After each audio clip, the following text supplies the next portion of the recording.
Tsak ika'y mapapaibig. Ang bibi mo at ang bibi ko. I love you! Love you, pare.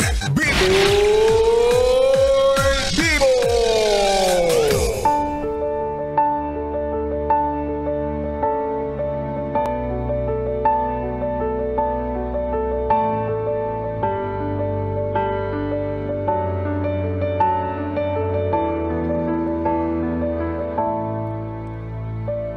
Gandang gabi, ako'y nagbabalik, DJ B-Boy Bibo para sa ating BB Time kung saan ay ating pinag-uusapan ang mga bagay o responsibilidad na tungkol sa kaperahan. Yan, di ba? Parang sweldo mong hindi mo na mahanap nung kinsenas.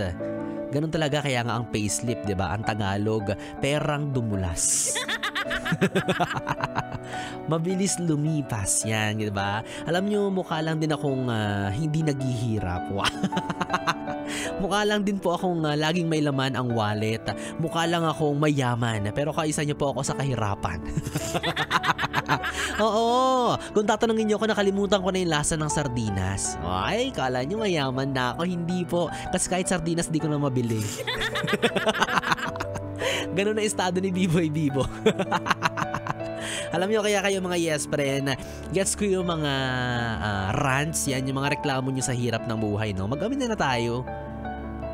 Huwag na tayo maglokohan na hindi mo kailangan ng maraming pera para sumayash. Tama na sa pagiging hipokrita. Kailangan natin ng maraming pera para sumaya. At kapag kailangan natin ng maraming pera, gagawa tayo ng paraan para ma-achieve yung malaking pagkakakitaan, but still sa mabuting paraan. Diba? Ramdam ko yung pagod ng karamihan na nagsasabing, bakit gano'n? Naghahanap naman kami ng marangal. Naghanap buhay naman ako ng marangal. Maayos, masipag. Pero parang hindi ko nakikita yung mga pinaghihirapan ko. Ay, nako, nakakalungkot isipin, no? Pero ganyan talaga, no? Hindi natin agad nakikita yung bunga ng lahat ng sakripisyo natin sa araw-araw. Pero tandaan mo lang, Bibi, na ang puno na mabunga ay nagsimula sa isang buto na minsan nakabaon sa ilalim ng lupa. Oh, diba? Galing kay B-Boy Bibo yan. Na-quote nyo ako. B-Boy Bibo 2024. Meaning, magpakapagod ka hanggang sa ibaon mo na yung sarili mo sa ilalim ng lupa. Ay, charot lang. Alam ko naman na kailangan mo ng maraming pera, pero aanhin mo naman yung maraming pera kung wala ka na, di ba?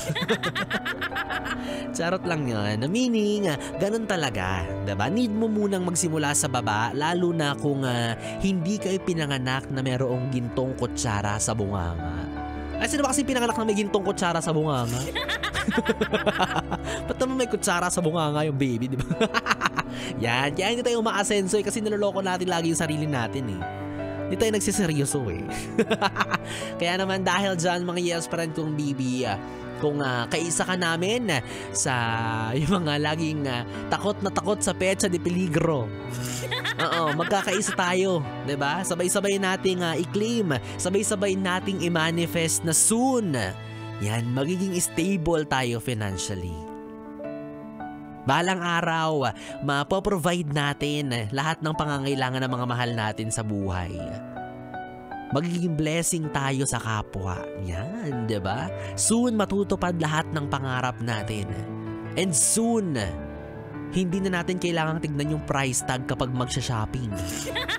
Isa yan sa mga bubog natin, 'di ba? Yung kahit na sobrang ganda nung damit na nakita mo sa department store, pero once na dinukot mo yung price tag dun sa etiketa at nakita mo yung presyo, ay, di bali na pala, ang dami kong damit sa cabinet.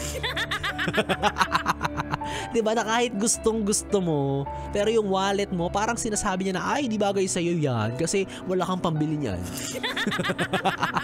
Diba, sinasampal tayo ng kahirapan, pero soon, ayun nga, i-manifest natin na basta kuha na lang tayo nakuha.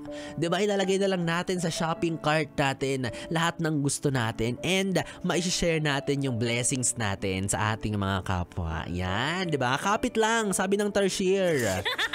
Basta Bibi, kapag dumating yung time na yan, please lang, ito yung paalala ko sa'yo, no? Para sa lahat ng mga walang-wala rin yan pero biglang umasenso, paalala lang po na huwag sana tayo makakalimot na magpasalamat sa Diyos. Number 1 yan, no? Magpasalamat tayo sa Lord kasi sabi nga nila, di ba, nasa Diyos ang awa, nasa tao ang gawa. Tayo na gumawa at naawa na lang ang Diyos, pinagbigyan na tayo, ginawa na tayong mayaman. Oh Lord, paki-next po ako sa line-up. Pangalawa, huwag ka sanang makalimot na lumingon at tumanaw ng utang na loob sa mga taong tumulong sa'yo ng mga panahon na naghihirap ka. Yan, di ba yung mga panahon kailangan mo mangutang sa GCash? May mga tropa kang hindi nagdadalawang isip na sendan ka agad-agad. Diba? Alam niyo sabi nga nila kapag merong binibigay sa atin na problema or hindi naman kaya ay pagsubok sa buhay, which is very normal, no? Hindi tayo pababayaan ng Lord. Magsisend siya ng angel para tulungan tayo. Diba? Kaya i-appreciate natin yung mga taong yun. At kapag dumating tayo sa point ng life natin kung saan ay nalagpasan na natin lahat ng yun at diba? Hindi na tayo natutulog sa matigas. Yan, diba? Hindi na tayo natutulog sa mainit. Hindi na natin kailangan mamaluktot kapag maikli ang kumot. Kasi, ba't nyo naman kasi kailangan mamuluktot pag malikli yung kumot? Paggamit nyo sa baby. Meaning kapag guminhawa na yung buhay natin, yung tipong kapag binuksan mo yung freezer, hindi na isda yung laman ng lalagyan ng ice cream. Diba? Lahat yan, ipagpasalamat natin. And wag tayo makakalimot again to share, diba? Kahit papaano, share back. Diba? Ibalik natin sa kapwa natin, iparanas natin sa kanila yung pakiramdam ng tinutulungan. Kumbaga maging inspirasyon tayo sa iba kung ano yung pakiramdam ng matulungan and tumulong kapag nakaahon-ahon na. Yarn, diba? Kaya ikaw, sa mga tumulong sa'yo, wag mo silang kalilimutan. Ako lalo na si Biboy Bibo. Ang GCash number ko po ay 091. Binigay talaga. 0921. Tuwan-tuwa ka naman. Okay, kanina lang may nag-send kay Biboy Bibo, kay Diyos mo, tsaka kay Aganda Wanda ng pang merienda. Ayan, maraming salamat. Sana marami ka pang maging kaperahan para ibahagi mo sa amin yan. And joke lang. Siyempre, shinare natin yan, no? And ayun nga, sharing is caring. Anyways, yes, pre, na 3 oras na Bibi tayo ang ating pinagsamahan. Nakasama niyo po ang Bibi niya sa radyo, DJ Biboy Bibo, ang DJ na single, ready to mingle, basta walang label. Magkasama at magkarinigan tayong muli bukas sa parehong oras, dito pa rin at dito ka lang sa istasyong tanggal limot ang problem, ang 101.1 Yes FM. Good night, Bibi. Mwah, mwah. 101.1 Yes FM.